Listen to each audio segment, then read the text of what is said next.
Just a quick note before we start. This episode involves crimes against children. It won't be for everyone. Please keep that in mind before listening. A mummy cries for her little girl who never came back home.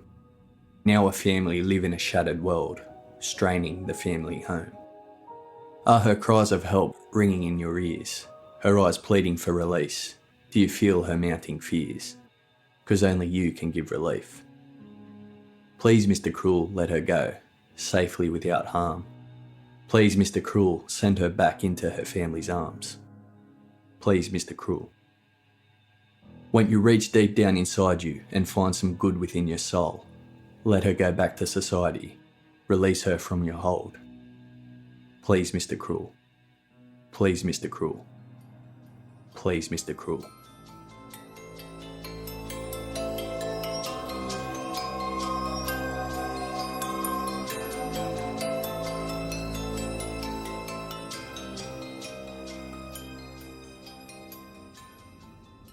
Tuesday the 27th of December, 1988. John Willis was inside his house on Hillcrest Avenue, Ringwood, a working class suburb of Melbourne, Australia. Located 23 kilometres or 14 miles east of the central business district. John's wife Julie was in bed asleep, as were his 4 young daughters. John was having trouble sleeping himself, so instead of tossing and turning in bed, he decided to stay up and complete a jigsaw puzzle to try and relax. At 5 a.m, John had had enough of the jigsaw puzzle and went to bed, curling up next to his wife. The Willis family weren't alone that night. There was somebody outside, watching and waiting. About 5:30 a.m, 30 minutes after John had gone to bed, a man wearing a ski mask and blue overalls broke in through the back door of the Willis house. He walked straight to John and Julie's bedroom. Julie woke up and saw the man standing over her, pointing a gun. Julie started screaming and cried out to her daughters to run out of the house. The man told Julie to shut up and stop screaming. He then pointed the gun at John's temple and said, "Are you going to be a hero?" John shook his head, no. The intruder made John and Julie lie face down on their bed and then tied them up with copper wire. He told John that he wanted all of the money in the house. John nodded to the bedside table, and the intruder took $35 cash that was located there. He then walked out of the bedroom and headed towards the kids' room. Sharon Willis was 10 years old. She had woken up to her mother's screams and saw the intruder walk into her room. Sharon was described by neighbours as a quiet, well-behaved girl who played several musical instruments. She was a choir girl with the Victorian Children's Choir and had appeared on a television show with them only weeks earlier. The intruder called Sharon by name. He covered her mouth with masking tape, blindfolded her, then picked her up and carried her out into the night. About 15 minutes later, John and Julie managed to cut the copper wire that had been used to tie them up. John ran to his kid's bedroom to find that Sharon was missing. The intruder had cut their phone line, so John ran to his neighbour's house and yelled at them to call the police before frantically searching neighbouring yards and streets, hoping that Sharon had managed to run away from the intruder. But his search was in vain. Police were called and cordoned off the Willis house. The major crime squad was instantly alerted and arrived on scene to take charge. A search was conducted of Ringwood and the surrounding suburbs, but there was no trace of Sharon and no witnesses were found. Initially, the thought was that Sharon may have been taken for ransom, given the intruder had demanded money and stolen what cash there was. But no ransom demand had been made. One neighbour told the Age newspaper, "Why look for money here? It's not like it's Templestowe," naming a more affluent suburb of Melbourne than Ringwood. Police agreed. They didn't believe Sharon had been abducted for ransom. The belief was the intruder was trying to throw them off by stealing the cash. Another neighbour commented, "I never thought anything like this could happen here. It's such a quiet place." The early description of the intruder that was circulated was male, around 20 years old, wearing blue overalls and a black ski mask. As that morning turned into night, Police told John and Julie they had to expect the worst.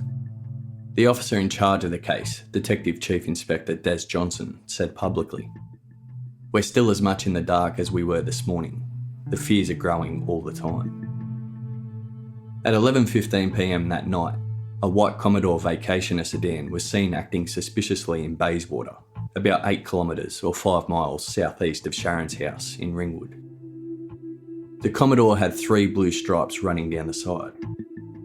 As the Commodore was turning from Jersey Road, Bayswater, into Mountain Road, it nearly collided with another vehicle.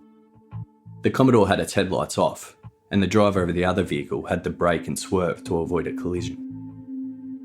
The other driver followed the Commodore and pulled up next to it when they stopped at a nearby red light. The other driver was irate and yelling at the male driver of the Commodore, who was the only person visible inside the car.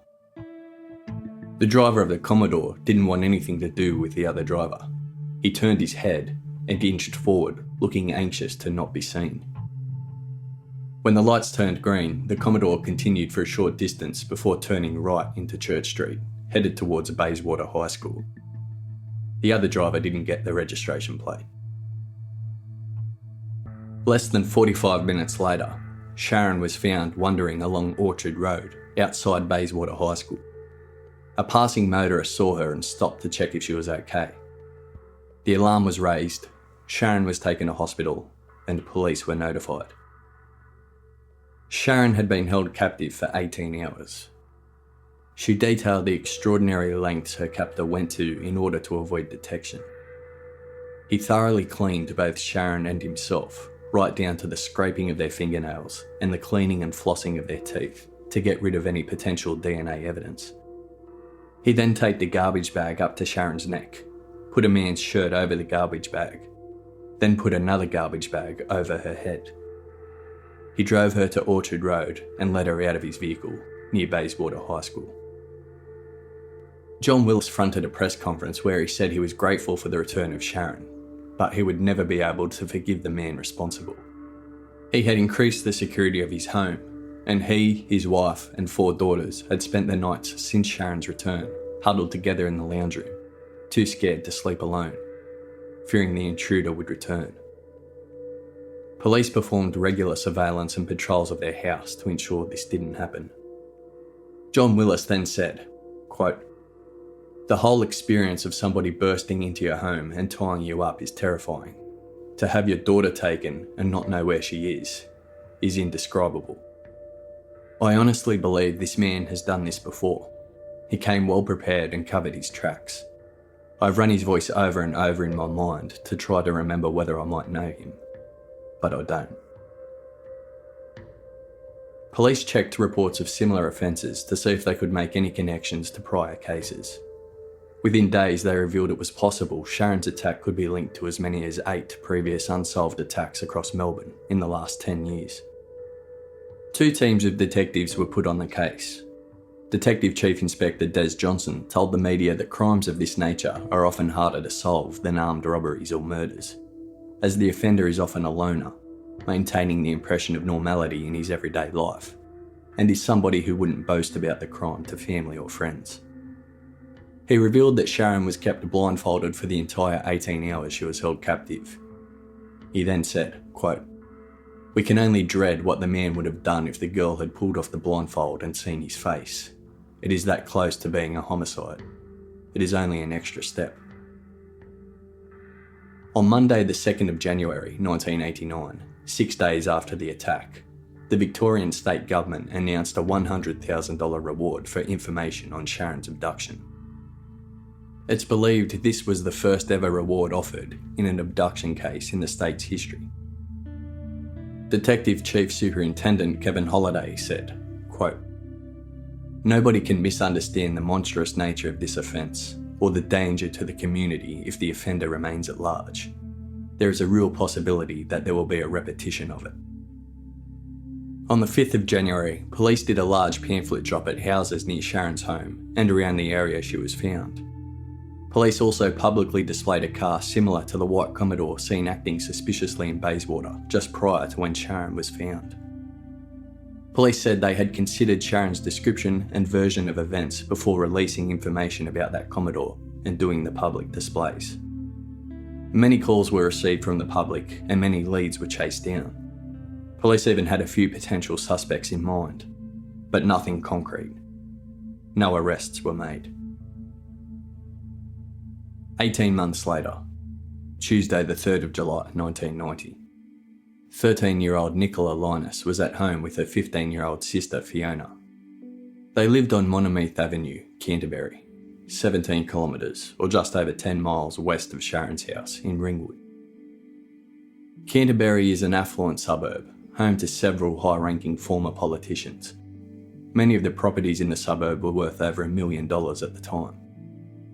Nicola was described by her principal as a hard-working, very balanced and stable girl, one of the school's best students.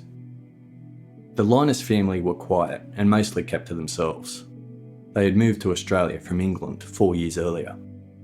Nicola's father, Brian Linus, was a partner in the accounting firm Price Waterhouse, and he was on secondment to work at the firm's office in Melbourne. But it was only days before their stay in Australia was over.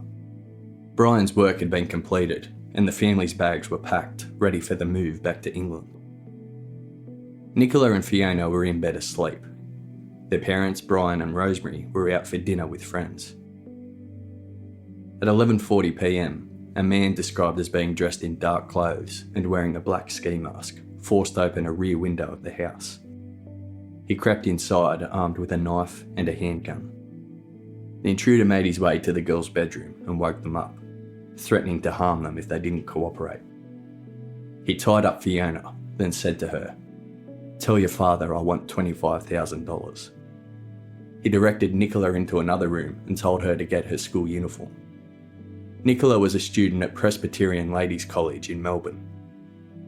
The intruder put Nicola's school uniform and some underwear into a bag before taking the car keys to a rented car that was parked in the driveway, a navy blue Bellina sedan. The intruder forced Nicola into the car, then drove off. 40 minutes later, Brian and Rosemary arrived home to find Fiona tied up and Nicola missing. They immediately called the police. 2 police officers kept guard at the house and monitored all incoming telephone calls, waiting for any further contact from the kidnapper on how the ransom was to be paid. Police initially considered the abduction might be fake, as it was well known that Nicola wasn't all that keen to leave Australia and move back to England. However, it didn't take long to rule that possibility out. The abduction was very real. The kidnapper had not said how the ransom should be paid or when he would make contact again. He simply said, "I want $25,000. Brian and Rosemary made it known to police that they were prepared to pay the ransom, but they needed to know how to do it. Brian Linus said, "We would very much like to have Nikki back with us. Whatever can be done to get her back, we would like to be done. Anyone in this room who has children might well understand the stress when you see one of your own family taken away like that. We have to sit and be patient and hold our nerve. There is nothing else you can do." The family feels no anger towards the man, just a feeling of confusion really, as to why someone would do that to such an unprotected, happy young child. She's a normal 13-year-old. She's not a worldly sort of kid. She's not streetwise. But resourceful in a situation like this? Who knows? One of the things we have loved about Australia is the safety of the children on the streets, on trams, on public transport. It was fantastic. It gave the children a freedom, which certainly at their age and as girls, we would never have let them have in London. Head of the Major Crime Squad, Detective Inspector Ron Blackshaw, pleaded with the kidnapper to make contact with either the police or Nicola's family. Quote, "We are prepared to discuss any time, anywhere, anything he wants to talk about. You can draw your own conclusions with a naive 13-year-old girl in the hands of a kidnapper. The mind boggles with what could happen. We are very concerned." Ron Blackshaw went on to say that the kidnapping had been carefully planned and police believed the man responsible observed the house for some time before the attack, possibly several weeks, working out the patterns of the Linus family. All residents in the street were questioned, but nobody heard or saw anything suspicious. All they could offer was similar to what the neighbours of Sharon Wills had said. "We never thought this sort of thing would happen here." Police visited Presbyterian Ladies' College and interviewed Nicola's classmates. They also investigated the possibility that Nicola's abduction was linked to the abduction of Sharon Wills. The car the kidnapper stole from the Linus house was found dumped at 3 p.m. the next day, Wednesday the 4th of July, in Chaucer Street, Canterbury, only a few streets away from the Linus home. Forensic police were immediately called and dusted the vehicle for prints. The early description of the kidnapper was a softly spoken male, possibly in his 30s, wearing a black balaclava, dark coloured jeans, and a dark skivvy. The Victorian State Government announced a $100,000 reward for information leading to the capture and conviction of Nicola's abductor. Forensic psychologist Tim Watson-Munro said he was puzzled by the abduction. The sum of $25,000 seemed too small for a planned kidnap. It didn't look like money was the issue, so the motive was unclear. He told the Age newspaper, quote, "Whether it was impulsive or planned, the person is a disturbed individual. It is someone who can't empathise with the family or the victim and is very directed to his own demands. But he seems to be in touch with reality. There is no indication he is suffering from a psychotic influence. That's probably a good thing. If he's in touch with reality, he will probably calm down and release the child. The important thing is for him to make contact, so some dialogue can start happening to establish some rapport and take the edge out of the situation." At 2 a.m. on Friday the 6th of July, Nicola was driven around in a vehicle by her kidnapper. He stopped the car in Kew and told Nicola to get out. Kew is a suburb about 6 kilometres or 3.7 miles west of Nicola's house in Canterbury. She was blindfolded and wrapped in a light brown blanket. The kidnapper made Nicola sit down and put her head between her legs. He then left. After a while, Nicola made her way to a nearby house and asked to use the phone. She called her father Brian. Police were notified and Nicola was taken to hospital. It was Nicola's 14th birthday that Friday, and she'd been held captive for 50 hours. She'd been kept bound and blindfolded during her captivity. She had no idea who kidnapped her or where she was taken to. Nicola reported that the kidnapper was meticulous when it came to cleaning and destroying any potential forensic evidence. Despite this, the police announced they had several pieces of forensic evidence they believed could provide a breakthrough. The evidence was found in the Linus house and in the rented car the kidnapper stole, although they didn't specify what exactly the forensic evidence was. Forensic psychologist Tim Watson-Munro was interviewed again by the Age newspaper. He said, quote, "He had thought out the modus operandi quite well. The parents were out. He may have been watching the house, or that could have been a coincidence. He took the parents' car and then used his own car. There has obviously been quite a deal of planning." He went on to say that it is possible the same man had been responsible for abducting Sharon Wills 18 months earlier. Quote, "If that is true, and I suspect it is, it suggests he is able to sit on his urges fairly well, and maybe now is a good time for him to seek some help before he starts acting out again." He also said that if the offender did strike again, the time before his next offence would likely be shorter. Police learnt from Nicola that the kidnapper was aged between 20 and 40 and wore a dark green, hand-knitted balaclava with cream stitching around the eyes and mouth. He had a serrated kitchen knife with a 25cm black plastic handle. Nicola said she was driven around for about 10 minutes in her parents' rented car before they stopped in Chaucer Street, only a few streets away from her house. She was then put into another vehicle, a blanket was placed over her, and she was kept underneath the dashboard. She was driven around for about another 45 minutes before she was taken into a house in a suburban area. There was no one else in the house that she heard during her captivity. Her kidnapper watched the press conference given by Nicola's father and commented to Nicola about it.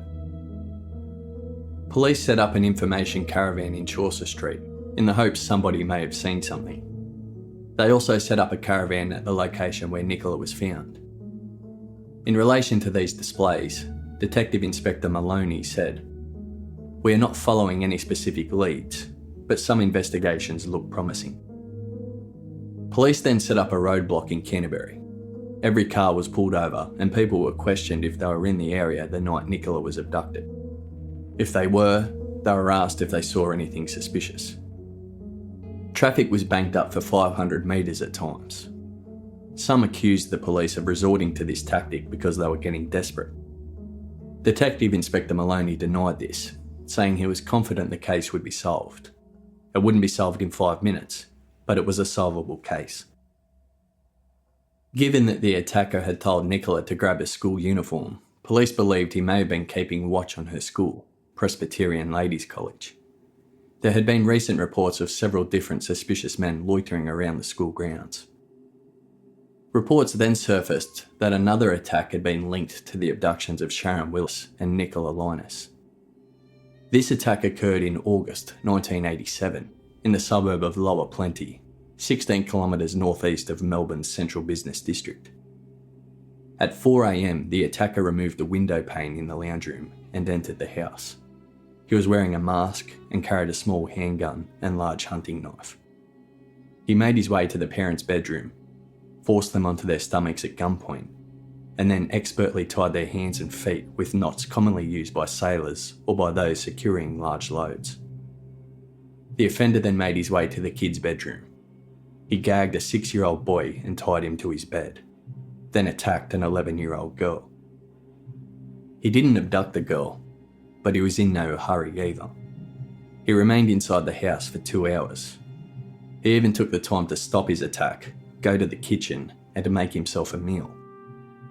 Afterwards, he searched the house and stole a box of classical records and a dark blue coat with a fake fur collar.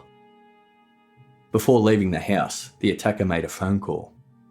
He referred to the person on the other end as Bozo and warned him to move his children or they would be in danger. Police were called, and during that investigation, they found that no call was made from the phone at all. He was pretending. A red herring to confuse the police, just like stealing the records and coat, demanding money and stealing the $35 from the Willis house, and making a ransom demand at the Linus house. He was just trying to conceal his true motive. Those 3 attacks had now been all linked to the same offender, and the media came up with a name for him: Mr. Cruel. The concerning thing for police was the time pattern between each attack was decreasing, and the time in which he held his victims was increasing. The Sun newspaper ran an article suggesting Mr. Cruel may be a former police officer. Unnamed detectives were quoted as apparently supporting this theory due to Mr. Cruel's obsession with cleaning and destroying clues and his apparent knowledge of forensic science. One unnamed detective in the article said, "It could be an ex-copper, it could be a doctor, it could be a lab technician. But whoever it is, he's bloody cunning." In response to this, Detective Maloney said, "Detectives are looking at all possible scenarios and at people from a variety of backgrounds. He could be anybody." Other senior police dismissed the claim Mr. Cruel was a former or current police officer, saying he could be anyone, even someone who has just read a lot of detective books and knew something about procedures and forensic evidence. Whoever Mr. Cruel was, police were no closer to solving the case, and in September 1990 they sought the help of the FBI to compile a profile. They were able to come up with an extensive profile of Mr. Cruel. However, the details weren't immediately released to the public. The police then announced that they believed Mr. Cruel was responsible for at least 6 attacks in total since 1984. Although they didn't release any details about the other attacks, they did say not all the victims were children. At least one was described as being mature in age. 9 months later, Saturday the 13th of April 1991, 13-year-old Carmen was at home watching television with her 2 younger sisters, Carly, aged 9, and Karen, aged 7. They were at their home in Serples Road, Templestowe. an affluent Melbourne suburb within close proximity to the other Mr. Cruel attacks. Carmen was a student at Presbyterian Ladies' College, the same school Nicola went to. Carmen's principal described her as charming, polite, enthusiastic and lively, with a good group of friends. She was known as an extremely hard-working student who hoped to be a barrister one day. Carmen and her sisters were home alone, as their parents, John and Phyllis Chan, were working at one of their Chinese restaurants. They owned 2 in total. Their parents worked extremely long hours at the restaurants, sometimes 15 to 18 hours per day, so it wasn't unusual for the girls to be home alone.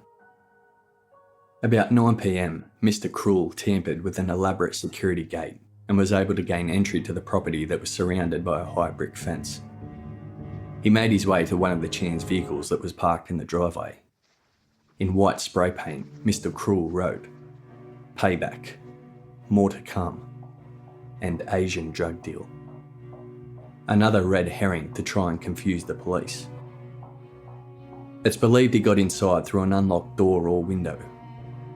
Carmen, Carly and Karen were in a bedroom watching a TV special on Marilyn Monroe. Carmen and Carly heard a noise and walked down the hallway to investigate. There, they were confronted by Mr. Cruel. He forced the girls back into the bedroom, where he found Karen curled up, hiding behind the bedroom door. Mr. Cruel threatened the girls with a knife and made sure they knew he was in charge. He put Carly and Karen in a wardrobe and pushed the bed up against it to trap them inside. Mr. Cruel then grabbed Carmen and left the house. It was now about 9:30 p.m. 15 minutes later, Carly and Karen managed to free themselves from the wardrobe. Carly rang John at the restaurant and told him a man with a knife had taken Carmen. John rushed home. He frantically searched for Carmen but couldn't find her. He called police and a message was broadcast over the police radio for a car to attend.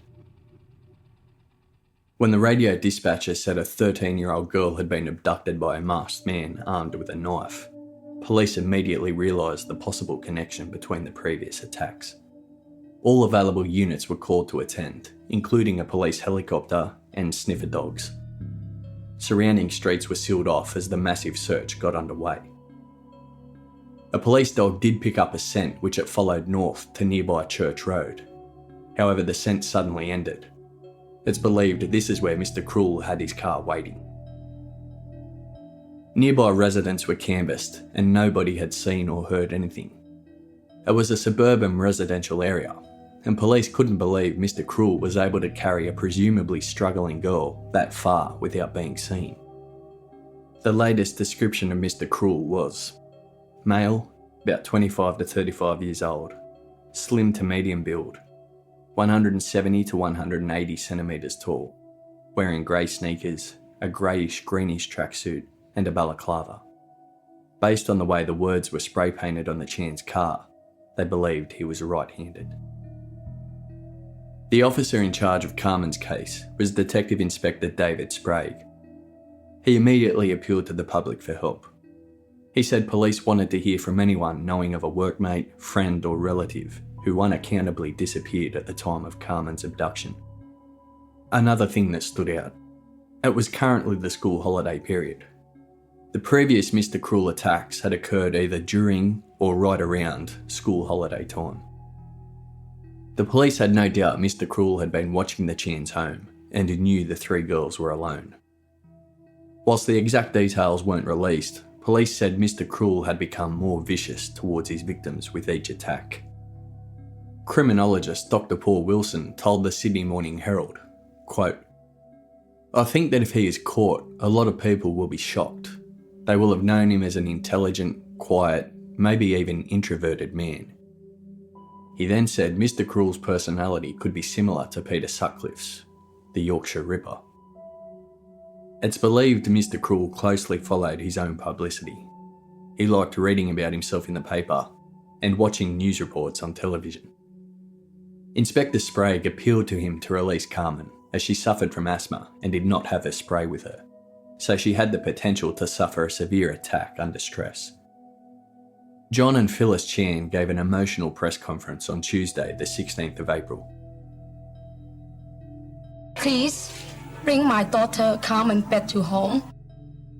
Carmen, look, this is your favorite dress. You wear every day. Last Saturday, you left at home. You had to come home and wear it. That coat's waiting for you. You love the coat very much. Carmen, your sister needs you. Don't spoil my family, please. Take my daughter home safe.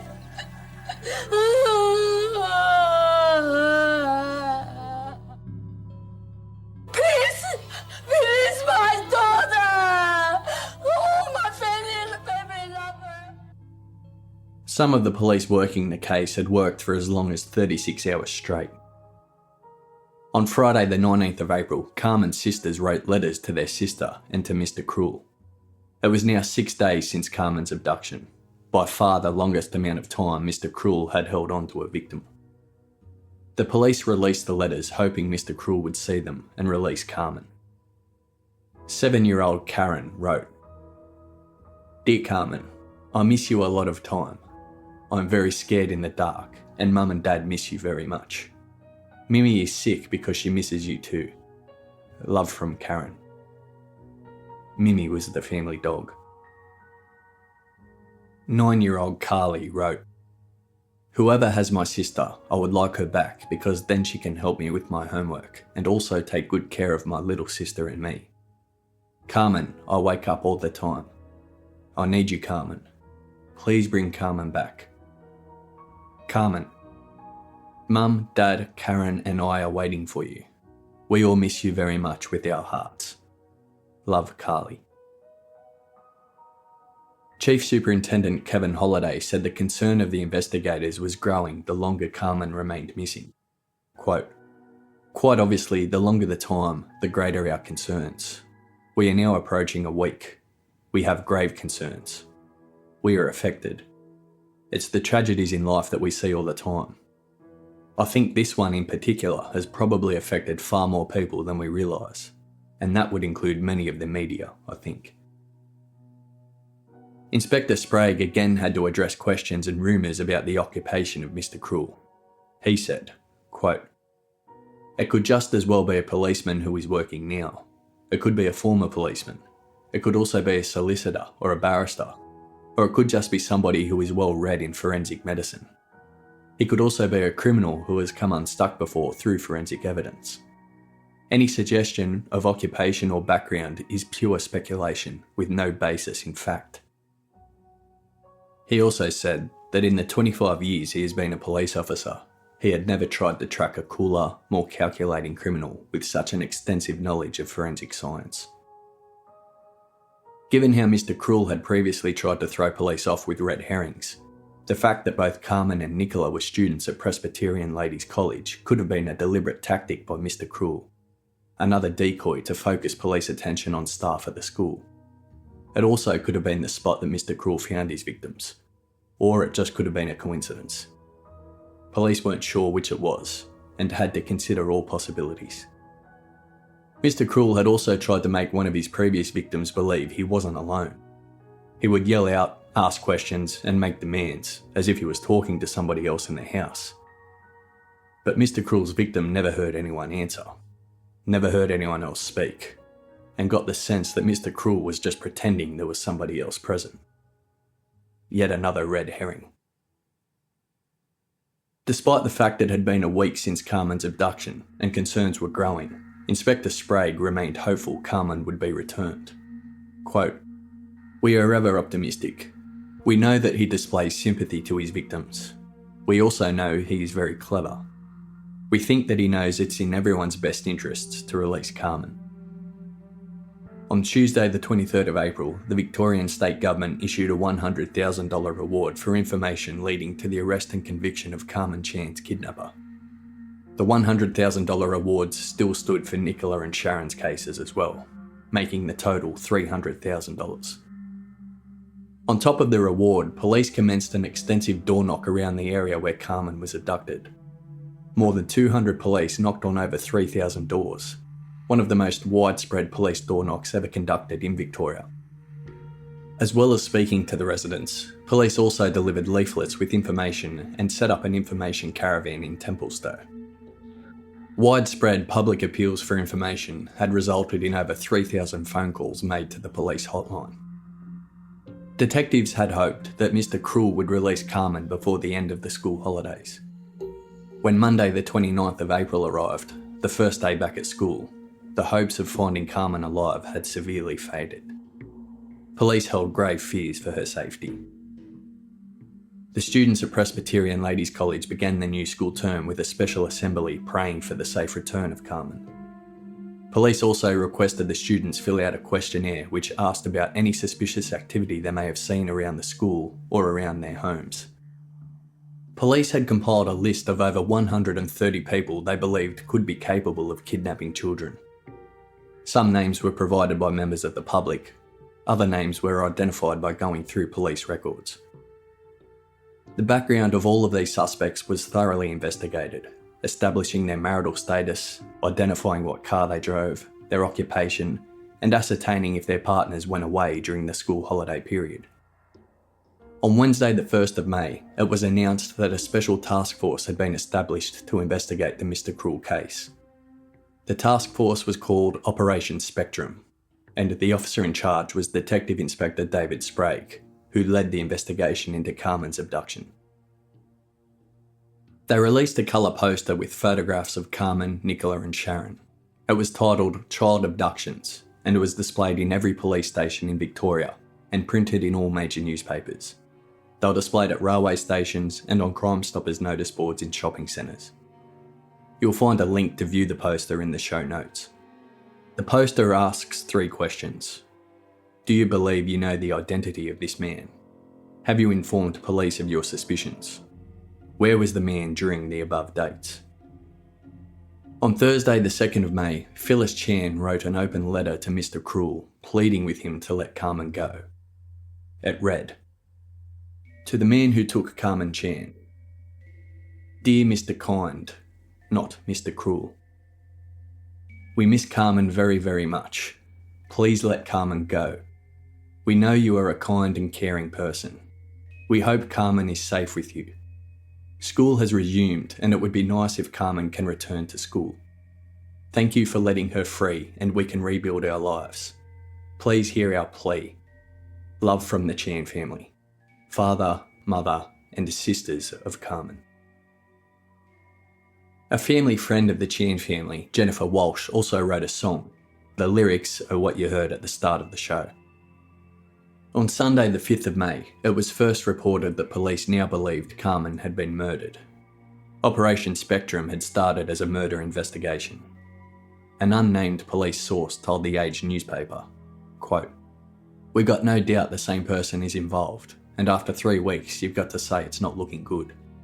In the past he has let them go, but this one has gone on too long. It has been 3 weeks and there hasn't been any contact. I would say this bloke not only has a good knowledge of forensic science, but also of autopsy, which means we'll probably never find her." Crime Stoppers calls were starting to taper off. However, detectives still remained hopeful of a breakthrough. On Tuesday the 14th of May, they set up a roadblock near a bus stop in Main Street, Eltham. This bus stop is one that Carmen got off after school, as it is close by to her parents' Chinese restaurant. Detectives were working with the theory that Mr. Cruel stalked Carmen after he saw her getting off the bus. They questioned hundreds of motorists and handed out leaflets containing information about Carmen's abduction. And in what was a first in the history of Australian policing, leaflet-sized copies of the poster that had been released, appealing for information, were delivered to every home in Victoria and to some homes in New South Wales and South Australia. About 1.4 million homes in total. Inspector David Sprague said, quote, "This is unique in Australian policing.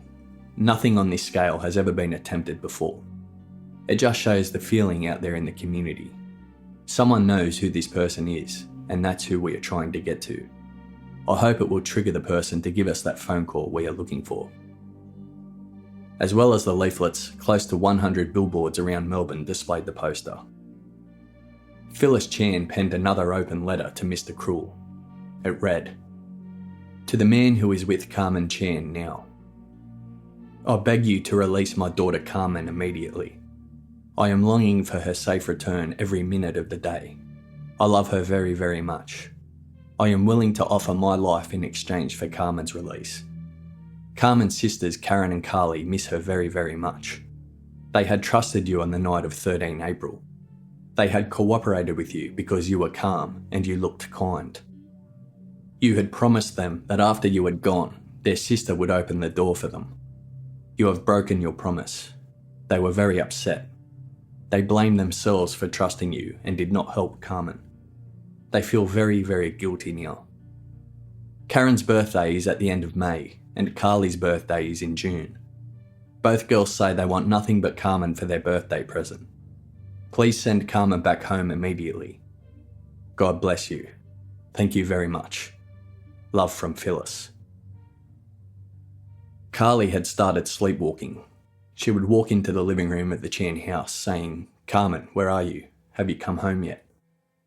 Inspector Sprague witnessed Carly doing this on one occasion and said, "I've watched her and she is definitely asleep. It's a bit scary." The Chan family decided to try something different and bypass the police.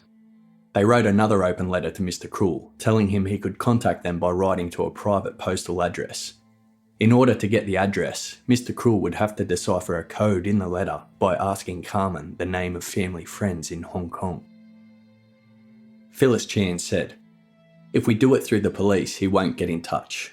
Maybe he's at the stage to release her, but he's just too scared. But he could feel a little bit easier if he believes us." Detective Inspector Sprague said he was surprised by the Chan family's attempt to make private contact with Mr. Cruel, but refused to make any further comment. As if the Chan family weren't going through enough, on Thursday the 11th of July, a prisoner, Peter Allen Reed, and a Federal Protective Services officer, Vince D. Piala, were charged with a sickening extortion attempt. Despite being locked up, serving a sentence of 21 years for shooting dead a police officer after a chase in a stolen car, Peter Reed called John Chan on 6 separate occasions. He demanded $15,000 from John for Carmen's release, otherwise he would never see her again. He also threatened to kill John if he didn't pay. When John agreed to pay, Peter Reed contacted Vince to go to the arranged drop site and collect the money. Vince did go to the location, but there was no money. The police were aware of the extortion attempt and had placed a trace on the Chan's phone after the first call. They were both arrested and police conducted several search warrants. Neither of them knew anything about Carmen's abduction or where she was. They were just trying to obtain money from the Chan family. Their actions were described as a brutal psychological assault on the Chans.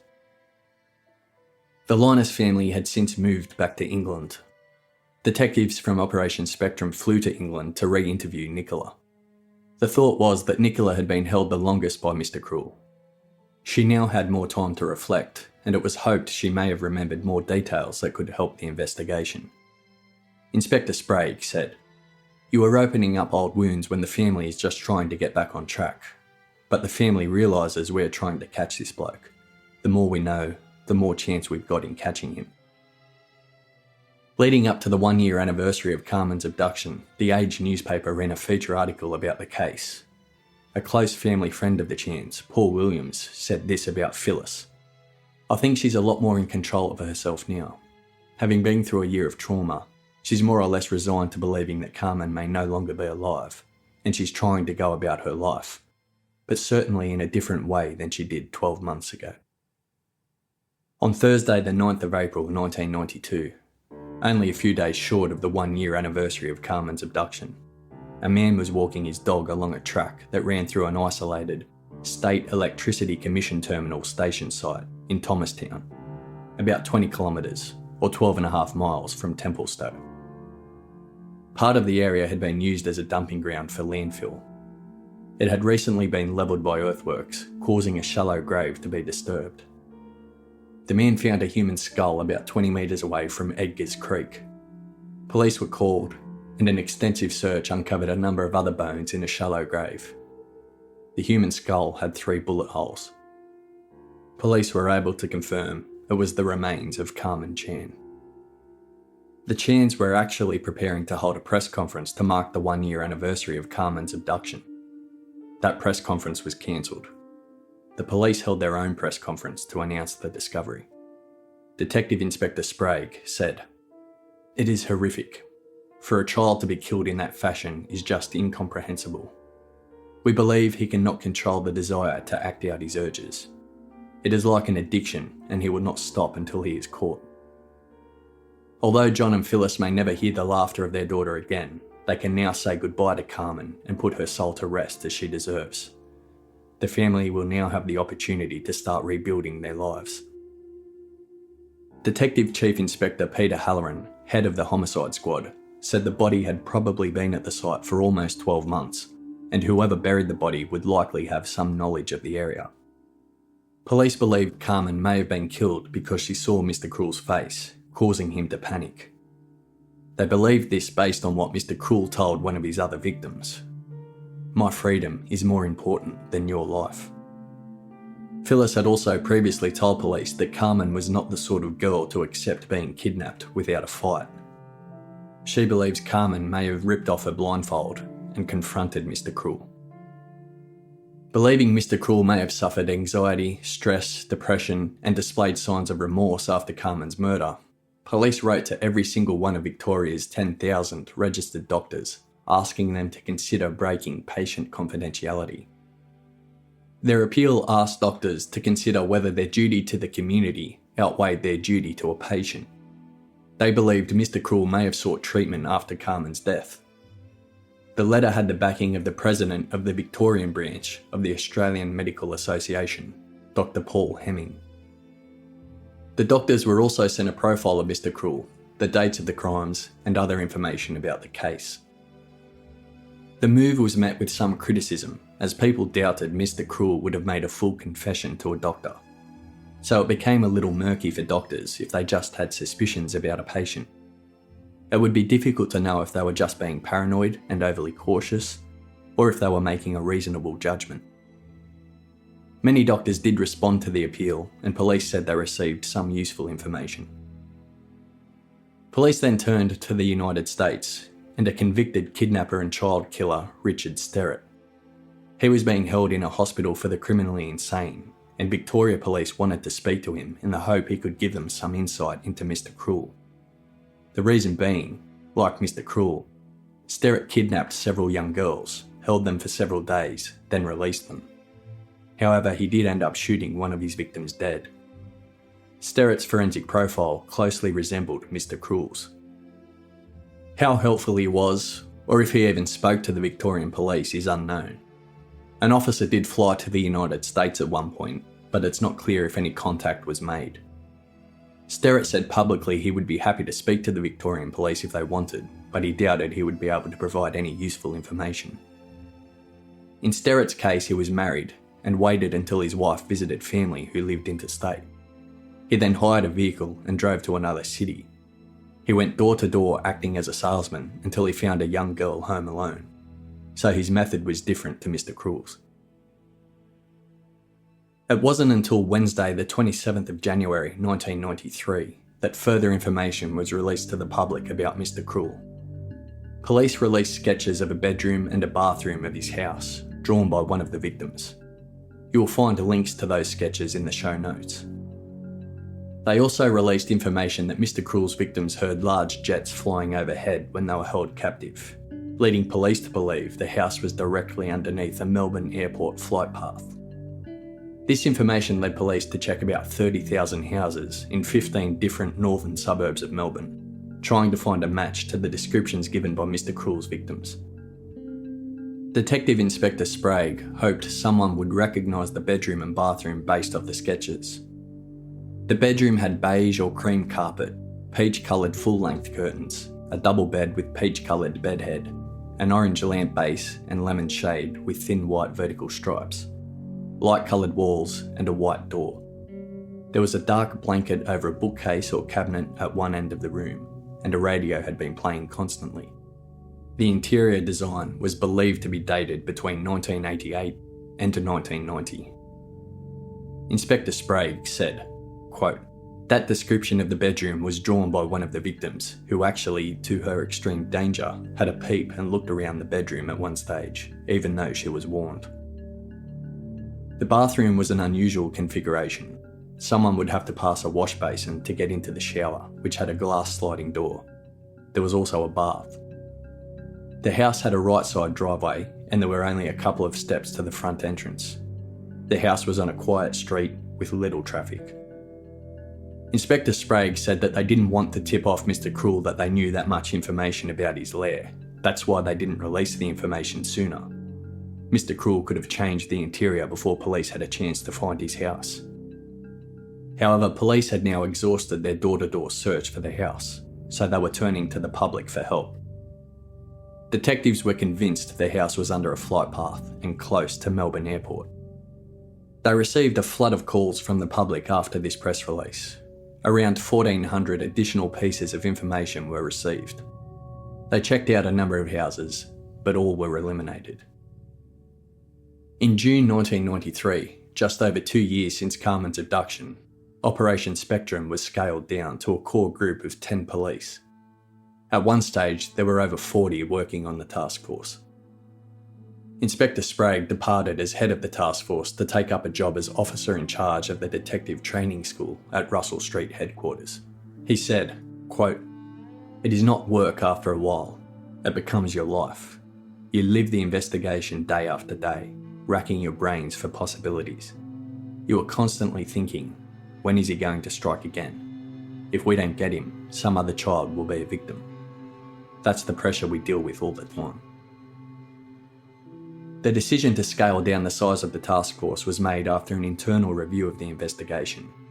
The Assistant Police Commissioner said that after the review, he was happy everything possible had been done to solve the case, and nothing had been overlooked.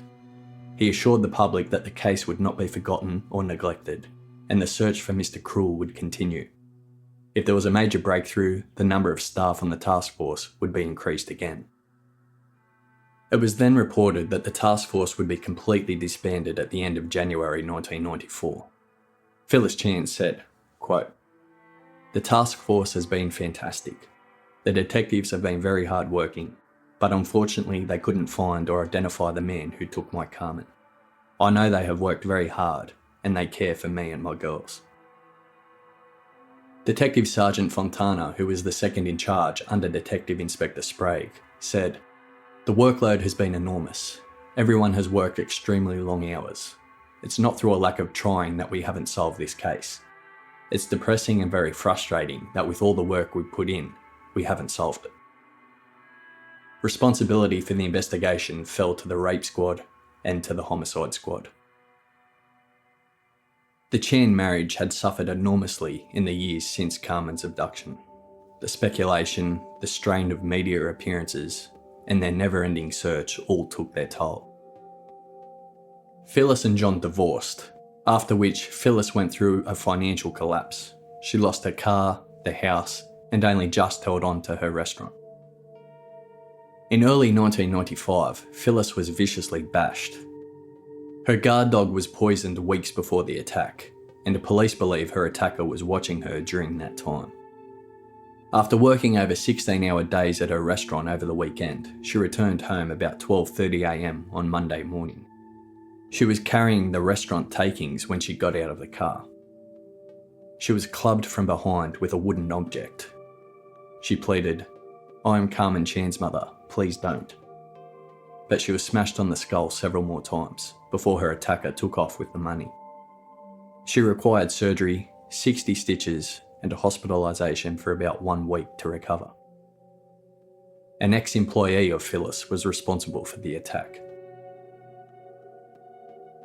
Operation Spectrum had taken its toll on the health, marriages and family lives of many of the police officers involved as well. 6 years after Carmen's death, a coronial inquest was held. The coroner ruled that Carmen died of gunshot wounds to the head fired by an unknown person. The date and location where Carmen was killed could not be determined.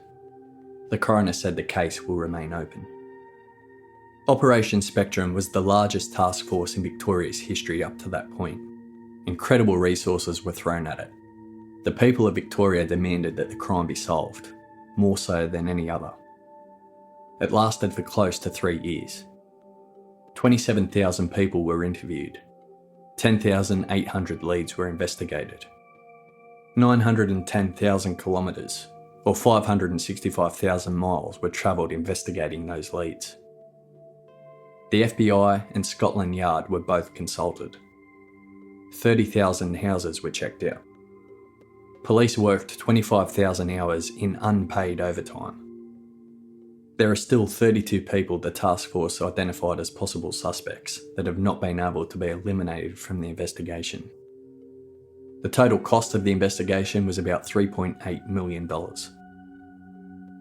As a result of the inquiries and leads generated by the task force, 74 people were charged with offences such as conspiracy, improper use of telecommunications equipment, firearm and drug offences, rape, incest, and child pornography.